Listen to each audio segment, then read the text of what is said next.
Ever stood in an airport, train station, cruise terminal, or hotel lobby and thought, I may have made a terrible mistake? Good news. You've just entered the world of First Class Fool, the hilarious solo travel series for nervous explorers, accidental adventurers, and anyone who believes packing light is a lie invented by people with staff. Travel smart.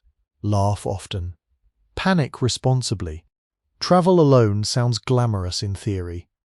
In practice, it often begins with a suitcase that is too heavy, a map that seems personally offended by your presence, and the deeply human experience of trying to look like you meant to be standing there. That is exactly why these first-class fool books work so well. They don't sell solo travel as effortless. They sell it as survivable, funny, and occasionally brilliant in spite of the chaos.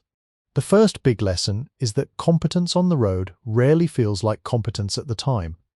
In Please Panic Responsibly, solo travel is treated as a series of small public tests, finding the platform, ordering food, decoding signs, and not melting down in front of the ticket machine. The point isn't to become fearless. The point is to realize that confidence is built one awkward win at a time. If you got to the hotel, found dinner, and didn't cry in the airport bathroom, that counts. That is progress. Then there's the luggage problem, which is really an anxiety problem wearing wheels. Suitcase versus planet Earth takes on the lie that we are packing light while secretly bringing 3 pairs of shoes, a backup jumper, and enough toiletries to open a small branch of boots. For anyone who wants to travel alone, packing smart matters because there is no companion to carry the spare cable, the emergency snack, or the emotional burden of your overstuffed bag. The book's message is simple. Choose the bag you can actually manage, pack what you'll use, and stop carrying the fantasy version of yourself in case she appears. Accommodation gets the same unsentimental treatment in one bed. No witnesses. Solo travelers don't just need a bed. They need a base that won't make the first night feel like a survival exercise. That means checking location, transport links, check-in times, hidden fees, noise, and whether cozy is a charming adjective or a warning sign. The book also understands the emotional side of arriving alone.